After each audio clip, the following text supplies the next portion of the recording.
What would we do without duct tape? The health of our oceans depends on the balance of the marine ecosystem.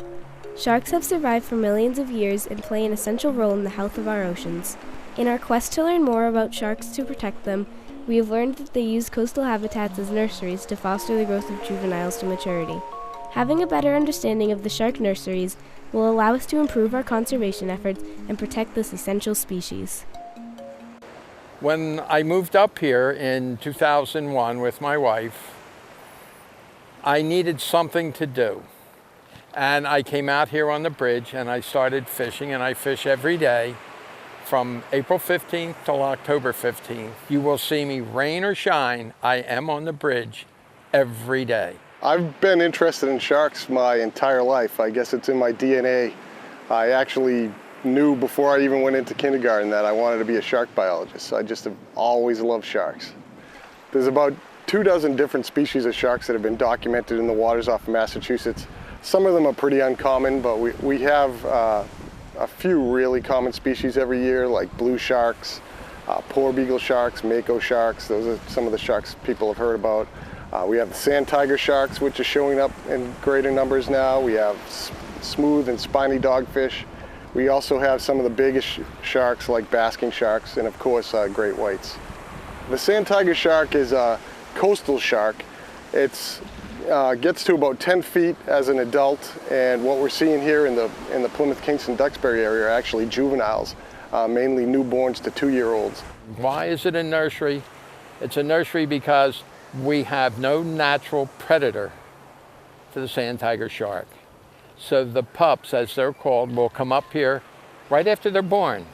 It's a shark that likes to eat fish, and it's also a shark that does really well in aquariums. If you've ever been to an aquarium, you've probably seen a sand tiger shark. They have a nice mouthful of long, thin teeth that are specifically for grabbing and holding on to fish. They have 2 dorsal fins that are about equal size. That's one way to tell them apart from other sharks in this area. Once plentiful in southern Massachusetts, the sand tiger population declined dramatically in the mid-1900s. As a result of these declines, they became federally protected in 1997. Soon afterwards, the sand tiger population appeared to make a noticeable recovery, especially in the Plymouth, Kingston, Duxbury Bay.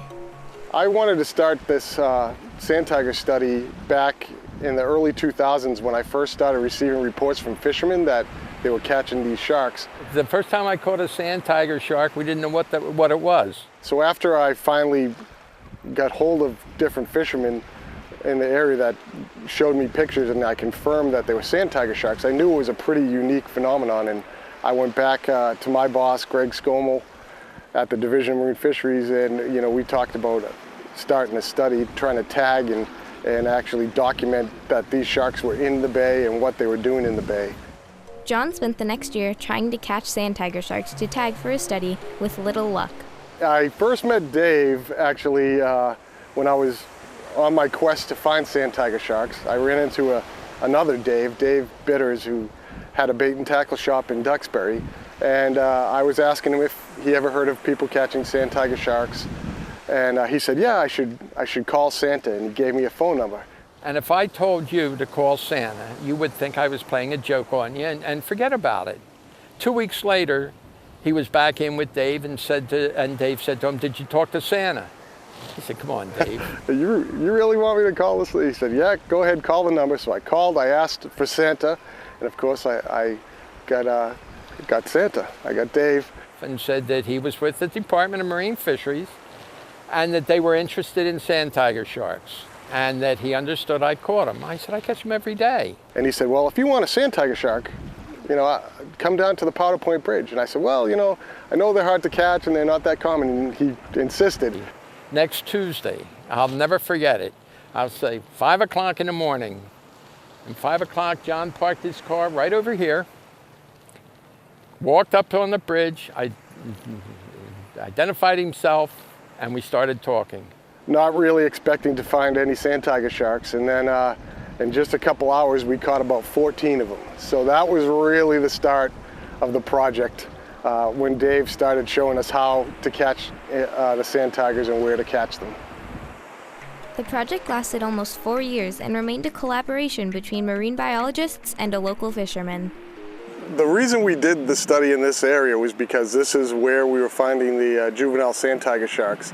I was working with Santa and we were catching sharks, and I was tagging them with what we call a conventional tag, an M tag, which is basically a tag that has a coded number on it, and also instructions on where to report the tag if you happen to catch the shark. So to tag the sharks, we would wait for Dave to catch one, and then he would bring it down to us on the beach.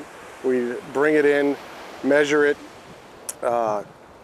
check out its condition, and then we would just place a tag in the base of its dorsal fin and get the sharks back in the water as fast as we can. We also kept a few sharks in a tank down at Jones River Landing and would hold them for a few days to see how long it took them to acclimate to get back to their regular levels. And what we found is that these sharks would recover very quickly from the stress of being caught and being handled. As the project evolved in 2008, we had a grad student, Jeff Kneebone from UMass, join the project, and we started tagging the sharks with acoustic telemetry tags. And these tags give a lot more information. They send out a coded signal that's picked up by receiver stations that we set up in the bay. And that would tell us not only, where the sharks were moving, but some of their preferences, their behaviors while they were in the bay. And it would also tell us when they left the bay. And additionally, which we didn't really anticipate, was that other receivers that researchers up and down the coast were deploying for their own studies would also be able to pick up our sand tiger sharks. So we'd get also long-range movements of the sharks, which we did. We saw some of these sharks go all the way down to Florida. When we found these sharks, originally we found fishermen that were thinking they were dogfish and weren't taking the time to look at them. They were just, stabbing them and throwing them back in the water, and I would find dead sand tiger sharks washed up on the beach.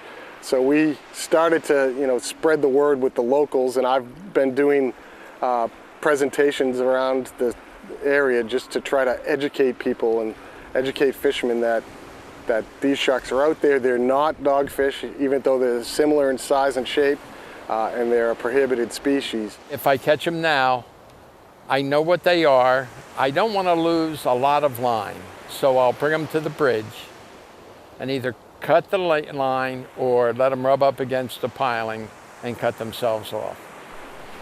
Through these educational efforts, local fishermen are learning to understand and recognize the sand tiger and appreciate how unique and special our bays are as nurseries to these animals. Well, humans' impact on sharks in a bunch of different ways. Some ways that you wouldn't expect. Sharks are very slow growing. They don't produce many young, and any type of fishing pressure can really harm shark populations. One of the other things that impacts sharks is habitat loss and habitat destruction. A lot of people don't realize that, but there's a lot of pollution and chemicals that we produce that you might not think about. There are some people that once they do find out that we're catching these sharks in the bay, they get concerned about their safety. They're not a shark that is looking to eat anything big like a human or bite anybody.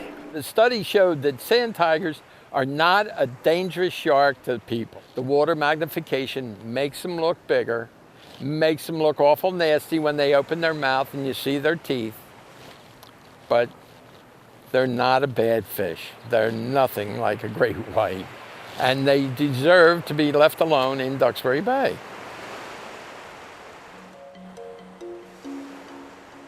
What I love most about fishing, I don't have to catch a fish. I enjoy just being out here. My favorite type of shark is actually oceanic white-tip shark. They're a real open water pelagic shark. I think they're pretty cool. I don't go on the bridge that somebody doesn't stop and call me Santa and wave. I've always wanted to be a shark biologist, and now finally I'm living my dream. The friendliness of the people and keeping this old man young. That and the vitamin D I get from the sun.